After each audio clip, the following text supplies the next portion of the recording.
జోగి రమేష్ గారి ఇంటి పైన పెట్రోల్ బాంబులు వేయటం కానీ, ఒక బీసీ వ్యక్తిని ఇలాగా కించపరిచి ఇలా చేయటం కానీ, గతంలో జైలుకి పంపించారు ఆయన్ని. ఇంత బీసీలకి ఇంత అన్యాయం జరుగుతుందంటారు ఈ గవర్నమెంట్లో?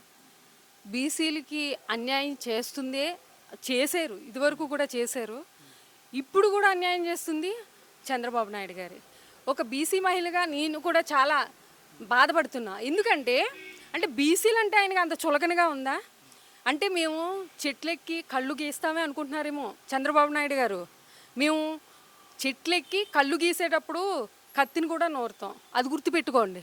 ఎందుకంటే ఈ రోజున మా బీసీలు మీకు పెద్దపేట వేస్తామని చెప్పి ఈరోజు అధికారంలోకి వచ్చి బీసీ మహిళలనే కాదు, ఇప్పుడు ఉప్పాడ హారిక గారు ఉన్నారు, అలాగే మన విడుదల రజనీ గారు ఉన్నారు, వీళ్ళందరి మీద ఏదో విధంగా దాడి చేస్తూనే ఉన్నారు.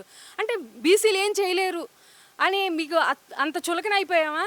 కానీ బుద్ధి చెప్పే రోజులు చాలా ముందున్నాయి.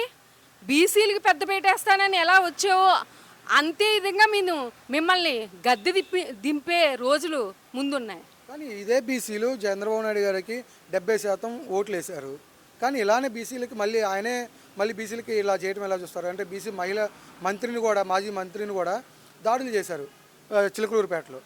ఇట్లానే మహిళలపైన, మహిళా బీసీ నేతలపైన కూడా దాడులు జరుగుతూ ఉన్నాయి. దీన్ని ఎలా చూస్తారు? 70% ఓట్లు పడ్డాయి బీసీలు అనేది ఆ ఈవీఎం మహిమ, అది మేమైతే చెప్పలేం. కానీ ఒక విషయం ఏంటంటే బీసీలు ఎప్పుడూ కూడా జగన్మోహన్ రెడ్డి గారు ముఖ్యమంత్రి అయిన తర్వాత బీసీలకి వేసిన పెద్దపీటను చూసి ఏ రోజు కూడా బీసీలు చంద్రబాబు నాయుడు వైపు వెళ్ళలేదు. కానీ ఈరోజు ఏంటంటే మీరు చూస్తున్నారు, బీసీల మీదే కాదు కాపుల మీద కూడా చేస్తున్నారు.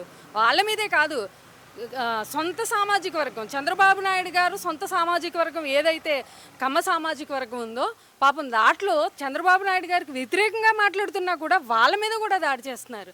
అంటే ఆయనకి ఏంటంటే ఆయన వైపు మాట్లాడిన వాళ్ళు మాత్రమే ఆయన వర్గం, మిగతా వాళ్ళు బీసీలు, ఎస్సీలు, కాపు, కమ్మలో ఆయనకి వ్యతిరేకంగా మాట్లాడే వాళ్ళు వీళ్ళందరినీ కూడా ఏదో విధంగా టార్చర్ పెట్టే పనిలోనే ఉన్నారు. ఇలాంటి సంస్కృతి, విష సంస్కృతి తీసుకొచ్చిన చంద్రబాబు నాయుడు గారికి ఆంధ్ర ప్రజలంతా తొందరలోనే బుద్ధి చెప్తారు. మేము కూడా ఎదురు చూస్తున్నాం ఎప్పుడు వస్తాయా ఎలక్షన్స్ అని. తప్పకుండా మేము బుద్ధి చెప్తాం. కానీ పవన్ కళ్యాణ్ ఎక్కడ కూడా ఏ ప్రెస్ మీట్లో కూడా ఇంత దాడులు జరుగుతున్న రాష్ట్రంలో ఇంత రావణ కష్టంలా మారుతున్నా కూడా పవన్ కళ్యాణ్ గారు ఎటువంటి స్పందన లేదు. దీన్ని ఎలా చూస్తాం? కూటమి ప్రభుత్వం వెళ్ళి అమ్మ నువ్వు మెట్లు కడుగు, లేదంటే నువ్వు వెళ్ళి అక్కడ గుళ్ళో పూజలు చెయ్యి అని చెప్తే ఆయన వెళ్ళి చేస్తారు. అంతే తప్పించి ఆయన డిప్యూటీ సీఎం అయ్యింది ప్రజలకు ఏదో మంచి చేయాలి, లేకపోతే ఆడబిడ్డల మీద దాడులు జరుగుతుంటే కాపాడాలి, ఇలాంటి ఆలోచన కానీ అలాంటి అభిప్రాయం కానీ ఆయన డిప్యూటీ సీఎం గారు అయినటువంటి పవన్ కళ్యాణ్ గారికి ఎక్కడా లేదు. చూస్తున్నాం, గత 2 సంవత్సరాల నుంచి చూస్తున్నాం, ఒక రోజు 2 రోజులు కాదు. ఏంటంటే జగన్మోహన్ రెడ్డి గారిని తిట్టాలన్నా, లేదంటే ఆయన ప్రభుత్వంలో చేసిన మంచి కార్యక్రమాలను విమర్శించాలన్నా ముందుకు వస్తారు. ఆయన అందుకనే డిప్యూటీ సీఎం తీసుకున్నారు.